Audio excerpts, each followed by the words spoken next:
군대에 가게 되면 군대는 이제 거의 빈몸으로 가잖아요. 가게 되면 자기의 물품은 하나도 없고 다 이제 군대에서 보급품을 받아서 쓰게 됩니다. 여러 가지 보급품이 나오는데 그 중에서 가장 중요한 보급품이 뭘까요? 총입니다. 총. 그래서 이제 한 사람당 총기 하나씩 복을 받게 되는데, 총에 보면 각 총마다 고유 번호가 있습니다. 총번이라고 하는 총기 번호가 있는데, 그걸 이제 받자마자 총기를 외워야 됩니다. 그래서 상관이 와서 총을 건드리기만 해도 총번이 툭 튀어나와야 돼요. 그 정도로 총기 번호를 외우고 있어야 되면 물론이고, 수시로 총기가 녹슬지 않도록 닦아주고 기름칠하고 또 청소를 해줘야 됩니다. 만약에 군인이 총기를 어깨에 메거나 앞에 들지 않고 땅에 질질 끌고 다닌다거나 아니면 바닥에 함부로 놔둔다거나 하는 일은 상상도 할 수 없는 일입니다. 만약에 군인이 총기를 보급받았는데 그 총기를 분실했으면 어떻게 될까요? PX 가서 하나 사면 될까요? 총기 분실하면 바로 영창행입니다. 군대 생활이 길어야 2년 정도밖에 안 되지만, 2년 정도 쓰는 총이지만 그렇게 소중하게 다루지 않으면 안 되는 것입니다. 그래서 보통 이제 총기 하나를 가지고 몇십 년을 이렇게 물려받아서 쓰게 되는데, 처음 총기를 받게 되면 아주 관리가 잘 돼 있어서 아주 깨끗하고 아주 관리가 잘 돼 있는 모습을 볼 수가 있습니다. 왜 그렇게 총기를 지나치다 싶을 정도로 관리를 하고 총기를 아껴야 될까요? 전쟁이 나게 되면 병사들이 들고 나가서 싸울 수 있는 유일한 무기가 바로 총이기 때문이죠. 근데 만약 전쟁이 안 났다고, 전쟁이 일어나지 않는다고 총기 관리를 제대로 하지 않고 총기에 녹이 슬어 있거나 아니면 총구에 흙이 박혀 있거나 자갈이 박혀 있으면 어떻게 될까요? 총이 제 기능을 하지 못할 뿐만 아니라 그런 상태에서 총을 쏘면 총기가 폭발할 수도 있습니다. 자칫 잘못하면 큰 사고로 이어질 수도 있는 문제인 것이죠. 그리고 총기를 소지한 채로 잘못 행동을 하게 되면 자칫 다른 사람에게 총알이 발사되어서 생명을 빼앗는 사고들도 간혹 있습니다. 그렇기 때문에 총기를 굉장히 소중히 다뤄야 될 뿐만 아니라 아주 조심히 다뤄야 되는 거죠. 군인들에게 이렇게 총이 중요하다면 성경에 보면요, 그리스도인들을 여러 가지로 비유하고 있지만 그 중에서 그리스도인들을 군사로, 병사로 비유하는 그런 비유들이 많이 있습니다. 중요한 것은 성경에서 그리스도인을 병사로 비유할 때, 군사로 비유할 때 어떤 특정 부류의 그리스도인들만을 군사요 병사로 지칭하지 않는다는 것입니다.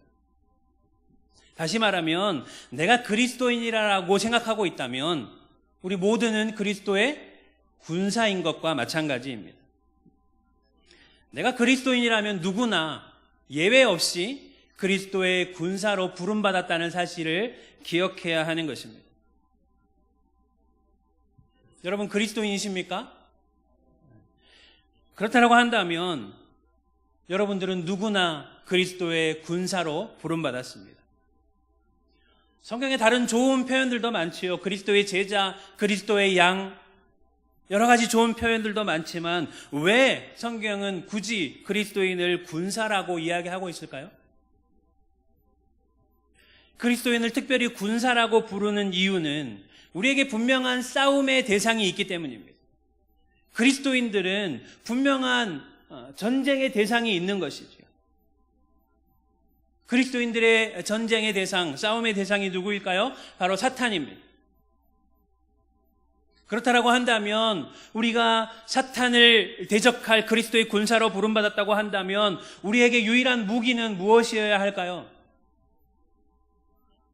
성경 말씀은 하나님의 말씀 성경만이 우리가 사탄을 대적할 만한 유일한 무기라고 말씀하고 있습니다.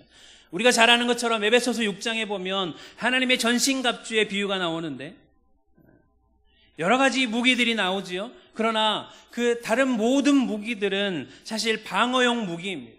방패라든가 흉배라든가 갑옷이라든가 신발이라든가 모든 무기들은 사실 적의 공격으로부터 자신을 방어할 수 있는 방어 무기이지만 단 한 가지만 오직 공격용 무기로 기록하고 있습니다. 그것이 무엇입니까? 에베소서 6장 17절 말씀에 보면 성령의 검, 곧 하나님의 무엇입니까? 하나님의 말씀을 가지라라고 말을 하고 있는 것이죠. 성경 말씀은 영적 전쟁으로서 우리가 살아가고 있는 이 신앙생활에서 사탄을 대적할 만한 가장 강력한 무기일 뿐만 아니라 유일하고도 절대적인 무기라고 할 수 있는 것이지요. 우리가 해년마다 10월달은 종교개혁 기념주일로 지키고 있습니다. 10월 마지막 주일은 매년 종교개혁 기념주일로 지키고 있는데 작년이 500주년이었고 올해가 501주년입니다. 그래서 제가 알기로는 작년에 종교개혁 기념 강좌를 오직 성경이라는 주제로 여러 차례 가진 걸로 알고 있습니다. 종교개혁 당시에 로마 가톨릭은 성경을 가지고 있었지만 성경보다는 성경의 권위를 앞선 권위가 있었는데 바로 교황의 권위였습니다. 교황의 권위와 교회가 그동안 쌓아왔던 전통들을 성경보다 더 중요한 기준으로 삼았습니다. 그래서 성경을 해석할 권위가 누구에게만 있냐면 교황에게만 성경을 해석할 최종적인 권위가 있습니다. 그렇기 때문에 교황이 말을 하면 그 말이 곧 성경 말씀이고 교황의 말이 곧 법이 되는 것이죠. 그렇다 보니까 어떻게 됩니까? 일반 신자들은요, 성경 자체를 볼 기회조차도 없었습니다. 성경을 보지 못하니까 교회에서 그냥 사제들이 뭐라고 하면 그 말을 그냥 성경 말씀이라고 믿고 그렇게 살아갈 수밖에 없는 거죠. 그래서 사제들이 성경에 없는 연옥이라든지 면죄부라든지 이런 것들을 만들어내고 그것으로 자기들을 착취하는 삶을 살아갈지라도 성경을 모르니까 어쩔 수 없이 그냥 거기에 복종하고 살아갔던 것이죠. 그런데 그런 로마 가톨릭의 권위에 도전했던 사람들이 있었습니다. 많은 성경을 연구했던 종교개혁자들이 성경을 연구해 보니까 로마 가톨릭의 그 주장들이 얼마나 터무니없는 것인지를 알게 되는 것입니다. 성경 말씀은 오직 이 성경만이 신앙생활의 최종적인 권위를 갖는다라고 말하고 있고 성경만이 신앙생활의 유일한 법칙이라고 말하고 있는데 로마 가톨릭은 뭐라고 이야기합니까? 교황의 권위와 그리고 교회의 전통을 성경의 권위 위에 두는 것입니다. 그래서 교황이 성경을 해석하는 대로 그것을 받아들여야만 하는 것이지. 성경 말씀은 오직 믿음으로, 우리가 오직 믿음으로 구원받는다라고 말씀하고 있는데 로마 가톨릭은요, 행위를 강조합니다. 그래서 면죄부라든가 여러 가지 그런 장치들이 나오게 되는 것이지. 성경은 오직 은혜로 말미암아 구원받는다라고 말하고 있는데 로마 가톨릭은 인간의 공로를 강조합니다. 그래서 성지순례도 가야 되고 여러 가지 행위들을 함으로써 우리가 공적을 쌓아서 구원을 받는다라고 이야기하죠. 성경은 다른 이로서는 구원받을 만한 이름이 없나니 오직 예수 그리스도만이 우리의 유일한 구원이시요 우리의 중보자시라고 말씀하고 있고 오직 그리스도만을 통해서 우리가 하나님께 나아갈 수 있다라고 말을 하고 있는데 로마 가톨릭은 마리아라든가 그 밖에 다른 성인들을 그들의 중보자로 삼는 것이죠. 그래서 성인의 이름으로 기도하고 마리아의 이름으로 기도하는 것입니다. 성경은 오직 하나님만을 예배하고 하나님만을 섬기라라고 말씀하고 있는데 로마 가톨릭은요, 성인들을 섬깁니다. 성직자들을 예배의 대상, 섬김의 대상, 숭배의 대상으로 삼습니다. 그래서 중세시대 로마 가톨릭의 그 성당을 가보면 성인들의 유해라든가 성인들의 옷이라든가 그런 것들이 다 전시되어 있고 그것을 숭배하는 것입니다. 근데 종교개혁자들이 아무리 성경을 봐도 그런 내용이 없는 것이지요. 그래서 뭐라고 주장합니까? 가톨릭은 이제 교황과 그 교회의 전통을 최종적인 권위라고 이야기하고 있지만 오직 성경 성경 말씀만이 우리의 최종적인 권위요, 절대적인 권위를 갖고 있다라고 주장하면서 오직 성경이라는 슬로건을 주장했습니다.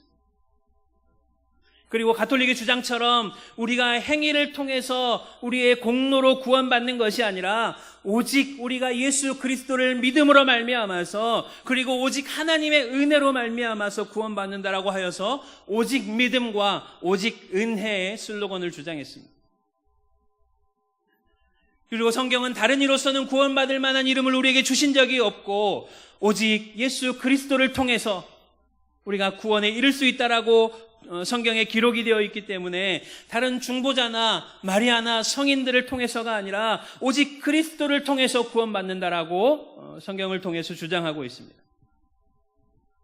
그리고 마지막으로 마리아나 다른 성인들이나 다른 성인들의 유해나 그 물품들이 우리의 예배의 대상이나 섬김의 대상이 될 수 없고 오직 유일하신 하나님만 섬기고 오직 하나님께만 영광을 돌린다라고 하여서 오직 하나님께 영광이라는 슬로건을 주장했습니다.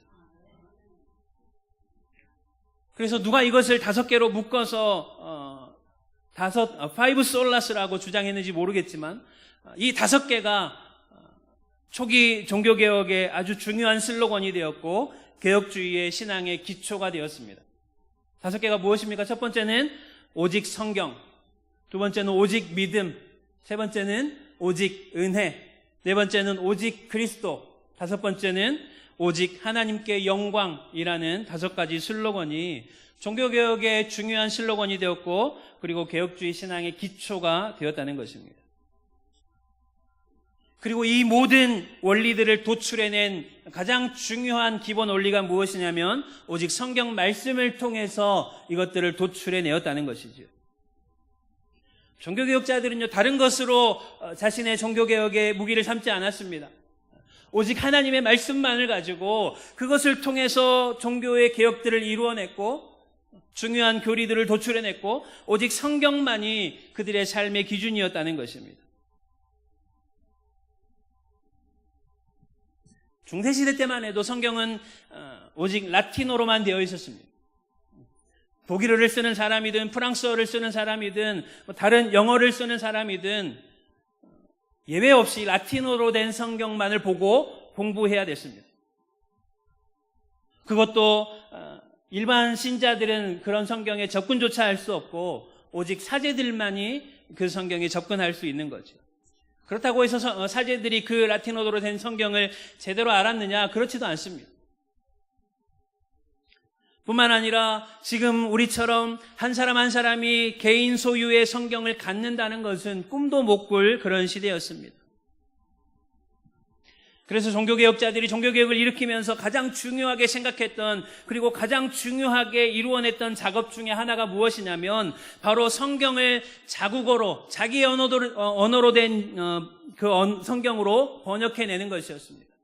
프랑스어로 성경을 번역하고 독일어로 성경을 번역하고 영어로 성경을 번역해서 누구든지 성경을 읽을 수 있게끔 성경을 번역해서 출판하고 보급하는 일이 종교개혁자들의 중요한 그런 작업 중에 하나였다는 것이죠.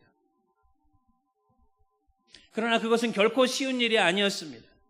많은 종교개혁자들이요, 단지 성경 말씀을 자국어로 번역했다는 그 이유 하나만으로 고문을 당해야 됐고 생명의 위협을 당해야 됐고 더러는 목숨을 잃는 경우도 있었다는 것이지요.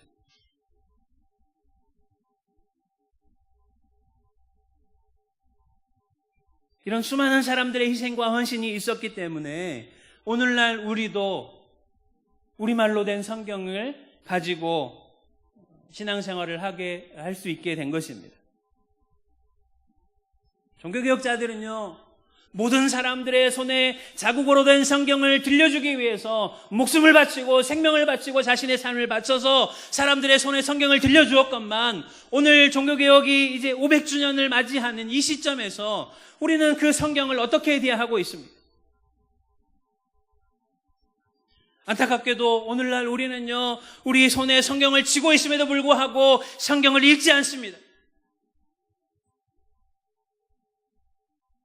교회가 해야 될 일이 무엇입니까? 성경을 읽고 묵상하고 연구하고 성경대로 살아가고자 삶을 살아내는 것이 교회의 가장 중요한 역할이건만, 오늘날 교회는 오히려 세상의 오락에 몰두하여 있고 세상의 즐거움에 빠져 있는 것이 우리의 현실인 것이죠.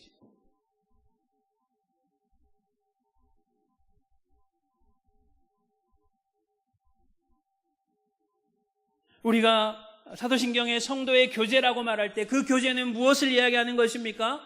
그냥 우리끼리 모여서 즐거운 이야기하고 세상 이야기하고 그런 것을 성도의 교제라고 이야기하지 않습니다.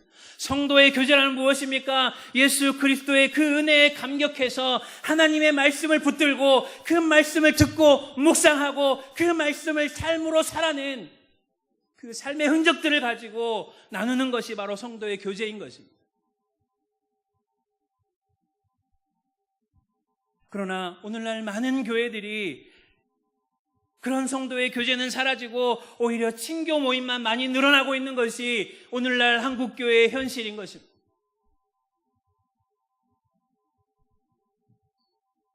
군인들이요, 총기 관리를 소홀히 하는 것처럼 오늘날 그리스도의 군사로 살아가는 많은 그리스도인들이 성경 말씀을 소홀히 대한다는 것입니다.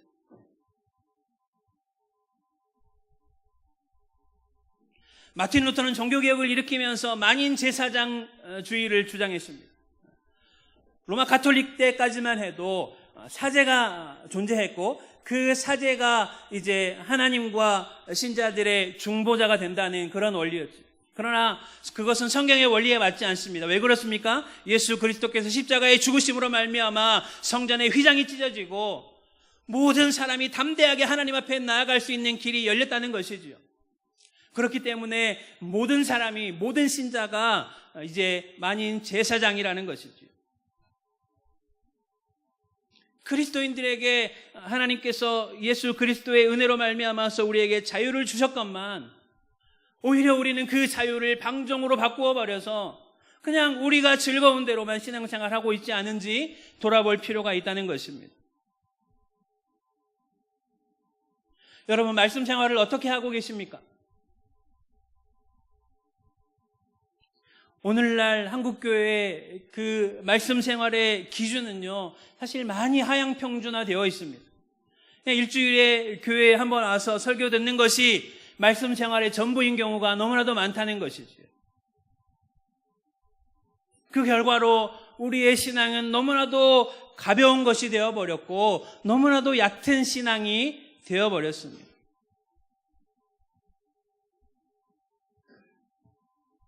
여러분을 탓하는 것이 아니라 목사인 저조차도 우리 믿음의 선배들이 걸어왔던 그 말씀에 대한 뜨거운 사랑과 열정에 비하면 너무나도 부끄러운 것을 많이 느끼게 됩니다. 오늘날 많은 사람들이 성경을 읽고 성경을 해석하고 성경을 묵상하는 것이 마치 목사들이나 아니면 종교계에 종사하는 그런 종교계 사람들만의 전유물이라고 생각하지만 전혀 그렇지 않다는 것이죠. 성경은 목사의 전유물이 아닙니다. 뿐만 아니라 성경 해석의 최종적인 권위도 목사 개인에게 있지 않습니다.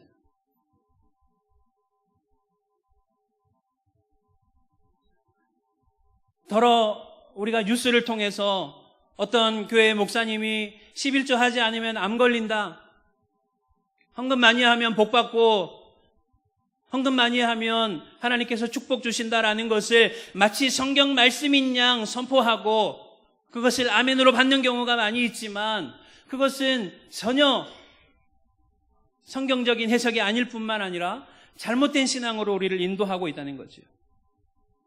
마치 교황, 중세시대의 교황 한 사람이 성경을 자기 멋대로 해석하여서 그것을 신자들에게 강요했던 것처럼 그것과 다르지 않다는 것입니다. 오늘날 예수 그리스도의 몸된 교회의 구성원이라면 누구든지 성경을 읽고 성경을 묵상하고 성경을 해석하고 적용할 수 있는 그런 권한이 우리에게 주어졌다는 거죠. 성경을 읽고 묵상하고 연구하는 일을 만약에 목사가 그것은 목사가 할 일이라고 단정해버려서 목사에게만 그것을 맡겨버린다면 우린 다시 중세로 돌아가는 것과 다르지 않다는 것이죠. 물론 그렇다고 해서 모든 성도가 어떤 전문적인 신학적인 훈련을 받은 목회자들만큼 성경을 읽고 해석할 수는 없을 것입니다. 그러나 적어도 우리가 그리스도인이라면 뭘 해야 되는 것입니까? 성경을 펴서 읽을 줄은 알아야 되는 거죠. 창세기부터 요한계시록까지 성경이 무엇을 말하고 있는지 성경을 묵상하고 상고하고 성경을 연구하는 일은 모든 그리스도인들이 해야 되는 기본적인 의무인 것입니다. 오늘날 한국교회가 문제가 많다고들 많이 이야기하죠. 그래서 제2의 종교개혁이 필요하다고 할 만큼 교회가 많은 문제들을 안고 있습니다. 저는 그 많은 문제들, 목회자들의 타락 문제라든가 도덕적인 문제라든가 재정적인 문제라든가 여러 가지 문제들이 있지만 그것이 단지 도덕적인 어떤 타락상으로 보여지지 않고 교회가 오직 성경이라는 중요한 가치를 잊어버렸기 때문이라고 생각합니다. 표면적으로 나타나는 다른 모든 문제들은 오직 성경이라는 그 가치를 잃어버린 데에 대한 그 근본적인 문제로부터 야기되는 2차적인 원인이고 결과일 뿐인 것이지요. 그렇다라고 한다면 왜 신앙생활 하는데 그렇게 성경을 중요하게 생각합니까? 신앙생활 하는데 기도생활도 있고 헌금생활도 있고 봉사도 있고 여러 가지 신앙생활의 영역들이 있는데 왜 성경 말씀 생활을 그렇게 중요하게 생각합니까? 왜냐하면 하나님께서는 자신을 드러내시고 자신의 뜻을 드러내는 수단으로 성경 말씀을 교회에 주셨기 때문입니다. 하나님이 눈에 보이지 아니하지만 우리가 하나님을 어떻게 알 수 있습니까? 성경 말씀을 통해서 알 수 있는 것입니다. 우리가 하나님의 음성을 들을 수 없지만 우리가 어떻게 하나님의 뜻을 알 수 있습니까? 기록된 말씀으로 하나님의 뜻을 알 수 있는 것입니다. 하나님께서 그것을 위해서 우리에게 성경을 주셨지요. 그래서 요한복음 1장 1절 말씀에 보면 태초엔 말씀이 계시니라 이 말씀이 하나님과 함께 계셨으니 이 말씀은 곧 하나님이시니라. 성경 자체가 곧 하나님 자신이라라고 말씀하고 있는 것입니다. 우리가 하나님을 알고자 합니까? 하나님의 뜻을 알고자 합니까? 누구든지 성경을 통하지 않고는 하나님을 알 수 없을 뿐만 아니라 하나님을 경험할 수 없고 하나님의 뜻을 알 수 없다라고 말씀하고 있는 것입니다. 그렇기 때문에 우리가 성경을 뭐라고 이야기합니까? 계시라고 이야기합니다. 계시가 무슨 의미입니까? 드러내 보여주셨다는 것입니다. 인간의 지식과 인간의 지혜는 한계가 있고 우리의 더러운 죄 때문에 거룩하신 하나님을 알 수도 없고 찾을 수도 없고 구원에 이를 만한 지식을 우리가 찾아낼 수도 없지만 그런 인간을 불쌍히 여기셔서 하나님께서 자신을 친히 드러내 보여주셔서 우리로 하여금 하나님을 알 수 있도록 성경 말씀을 통해서 우리에게 보여주셨다는 것이지. 우리 말씀 한 구절만 찾아보겠습니다. 신약성경 디모데후서입니다.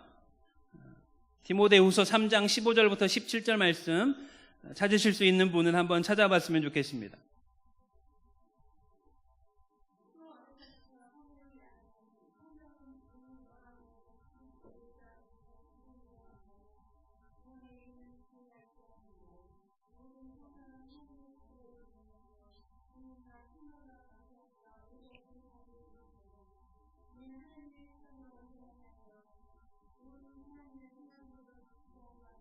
아멘. 세 가지를 이야기하고 있습니다. 첫 번째는 성경이 무엇을 우리에게 준다라고 이야기하고 있습니까? 15절 말씀에 보면 예수 안에 있는 믿음으로 말미암아 구원에 이르는 지혜가 있게 하느니라. 하나님께서 우리에게 구원의 길을 열어주셨는데 그것이 무엇을 통해서 드러난다는 것입니까? 성경 말씀으로만 드러난다는 것입니다. 오직 성경만이 우리를 그리스도께로 인도한다는 것입니다. 우리가 하나님께 나아가기 위해서 무엇을 하고 있습니까? 기도합니까? 기도 중요하지요. 예배드립니까? 예배 중요합니다. 그러나 그것보다 더 중요한 것은 그 모든 것이 무엇에 근거해야 된다는 것입니까? 성경 말씀에 근거하지 않으면 안 된다는 것이지요.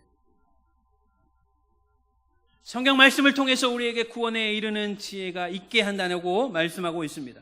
두 번째 16절에 보면 성경이 무엇이라고 이야기하고 있습니까? 교훈과 책망과 바르게 함과 의로 교육하기에 유익하다라고 말씀하고 있습니다. 다시 말하면 우리가 그리스도께로 인도함 받았는데 그리스도께로 인도함 받은 그 하나님의 백성들이 어떻게 살아가야 하는지 우리를 교훈하시고 우리를 훈계하시고 우리를 바르게 살아가도록 교육하신다는 것을 이야기하고 있는 것이죠. 구원에 이르는 지혜가 있는 것뿐만 아니라 우리가 어떻게 살아가야 되는지에 대한 그런 길도 성경에 제시해 주셨다는 것이지요. 뿐만 아니라 세 번째가 중요합니다. 17절 말씀 우리 같이 한번 읽어보겠습니다. 시작.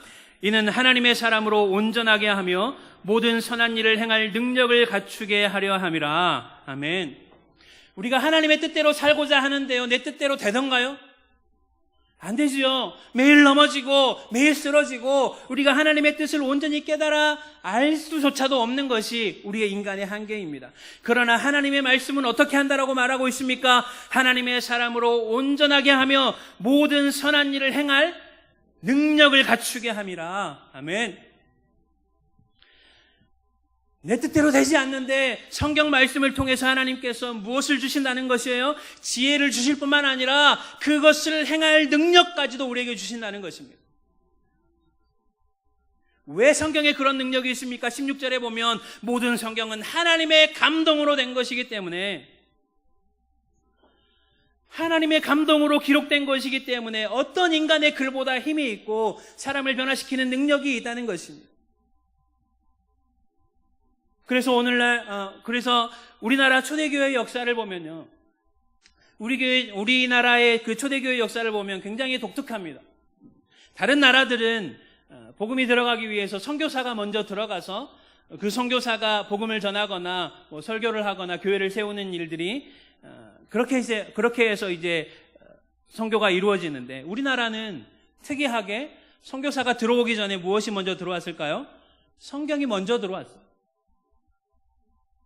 그런데 사람들이 그 성경을 읽고 변화되기 시작합니다. 성경 말씀 자체에 얼마나 큰 능력이 있는지를 보여주는 사건이라고 볼 수 있죠. 선교사들이 이제 동방의 작은 나라, 중국의 그 끝에 붙어 있는 작은 나라에 선교하러 들어갔는데 이미 사람들이 성경을 공부하고 있고 성경을 통해서 회심의 역사가 이루어지고 있는 것을 보게 되는 것이지요. 말씀의 능력이라는 것은 이런 것입니다. 단지 그냥 설교를 들어서만이 아니라 복음을 들어서만이 아니라 우리가 성경 말씀을 펴서 읽는 것 자체만으로도 성경 말씀 자체의 능력이 있기 때문에 그것만으로도 심령이 변화되어지고 심령이 소성케 된다라고 오늘 성경은 이야기하고 있는 것입니다. 그래서 7절 말씀에 보면 뭐라고 이야기합니까? 여호와의 율법은 완전하여 영혼을 소성시킨다라고 말씀하고 있는 것이죠. 오늘날 우리의 삶 가운데 하나님의 능력을 경험하지 못하는 이유가 무엇입니까? 어쩌면 우리가 하나님의 말씀을 가까이 하지 않고 하나님의 말씀을 읽고 묵상하지 않기 때문이 아닐까 하는 생각이 듭니다.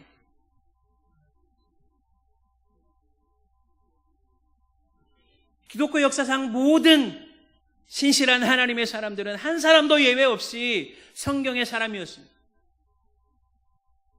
성경을 사랑하고 성경을 자신의 삶의 유일하고도 절대적인 권위를 가진 기준으로 삼고 살았다는 것입니다. 성경을 사랑하지 않는 하나님의 위대한 사람은 이 땅 가운데 태어나지 않았습니다. 시편 119편 105절 말씀에 보면 주의 말씀은 내 발의 등이요 내 길의 빛이니이다 라고 말씀하고 있습니다. 왜 시편의 기자는 주의 말씀을 내 발의 등이라고 이야기했을까요?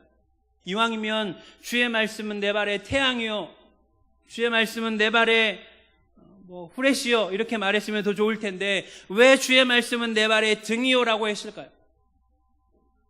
등불은 어떻습니까? 깜깜한 밤에 등불을 들고 가면 어디까지 보일까요? 저 뒤에까지 보일까요? 등불을 들고 가면 저 뒤에까지 보이지 않습니다. 등불은 단지 그 발 한 발짝 앞만을 비출 뿐이죠. 시편의 기자가 주의 말씀은 내 발의 등이요라고 고백한 이유는 무엇입니까? 매일매일 말씀으로 인도함을 받는 삶을 이야기하고 있는 것입니다. 주의 말씀이 능력이 없어서가 아니라 오늘 하루를 살아갈 그 힘을 성경 말씀을 통해서 공급을 받고 오늘 살아갈 그 길을 하나님께서 말씀을 통해서 인도해 주시는 매일매일 말씀으로 인도함을 받는 그 삶을 시편 기자가 표현하고 있는 것이죠. 그리고 그 삶이 얼마나 기쁘고 얼마나 놀라운 것인지를 알았기 때문에 오늘 10절 말씀에 보면 시편 기자가 뭐라고 고백합니까? 금 곧 많은 순금보다 더 사모할 것이며 꿀과 송이꿀보다 더 달도다.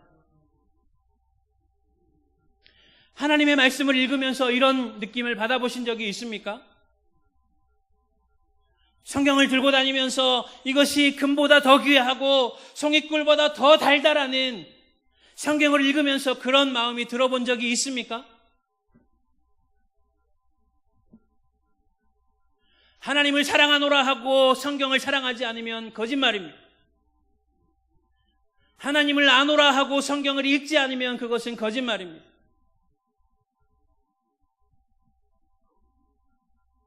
오늘 우리의 신앙생활의 최종적인 권위는 도대체 어디에 있는 것입니까?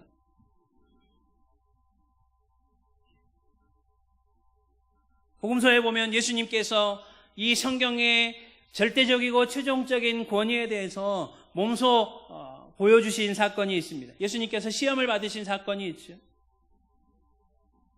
예수님께서 3가지 시험을 받으셨는데 그 모든 것을 무엇으로 이기셨습니까? 성경 말씀으로 이기셨지요. 왜 예수님께서 성경 말씀으로 이기셨을까요? 예수님께서 저 돌들로 떡이 되게 못하시기 때문에 그럴까요?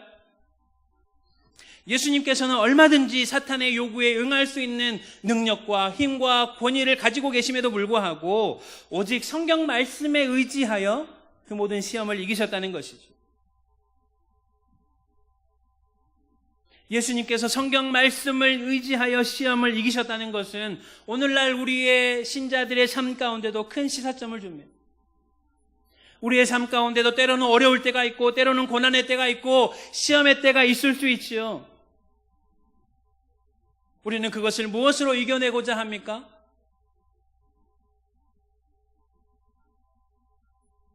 여러 가지가 있을 수 있지만 예수님께서 성경 말씀을 의지하여 그 시험을 이기셨던 것처럼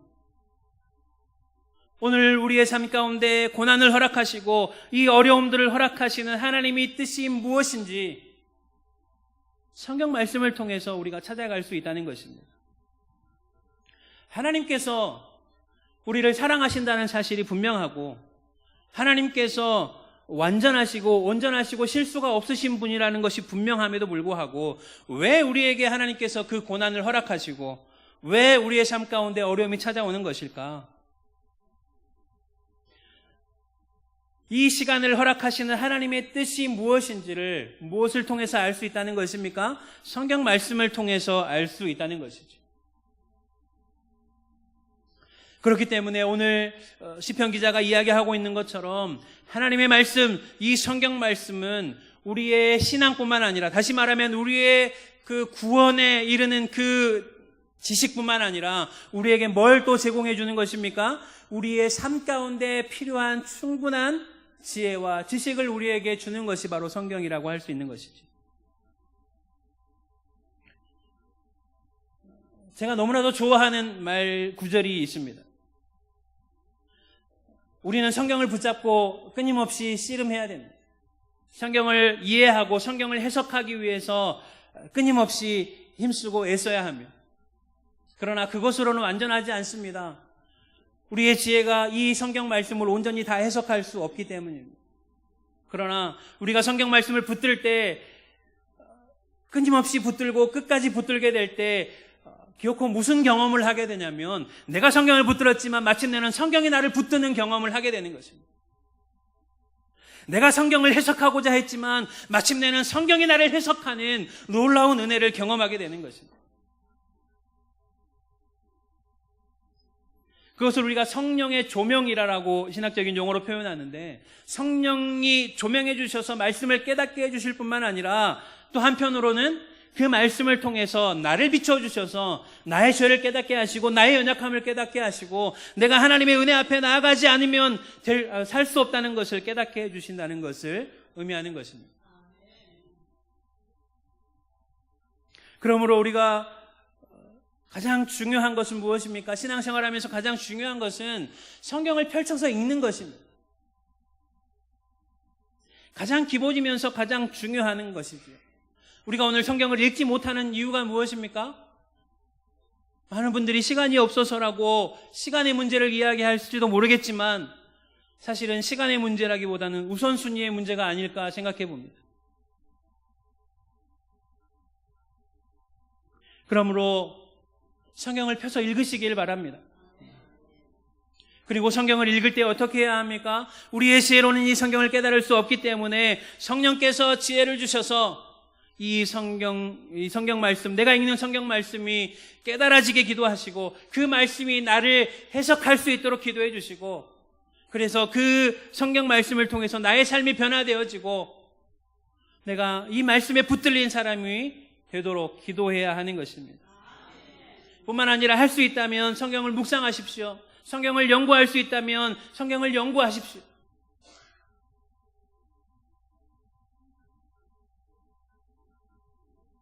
교회에 많은 성경을 공부하고 또 익힐 수 있는 많은 모임들이 있습니다. 적극적으로 참여했으면 좋겠습니다. 그렇게 하지 않고 그냥 일주일에 단 한 번 주일날 와서 말씀을 듣는 것으로 과연 우리가 매일매일 하나님의 인도하심을 받을 수 있다라고 생각한다면 그것은 어쩌면 착각일지도 모르는 것입니다.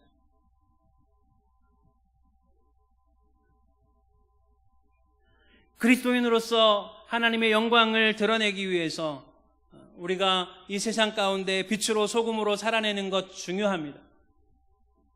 그러나 그것은 단지 세상이 말하는 도덕적인 삶, 세상이 말하는 그냥 착한 삶과는 전혀 다른 것입니다. 성경이 말하는 그리스도인의 삶은 어떤 것입니까?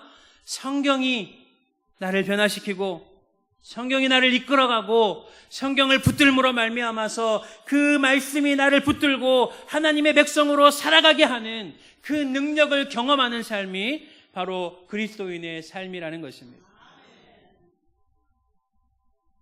그러므로 하나님의 말씀을 붙드십시오.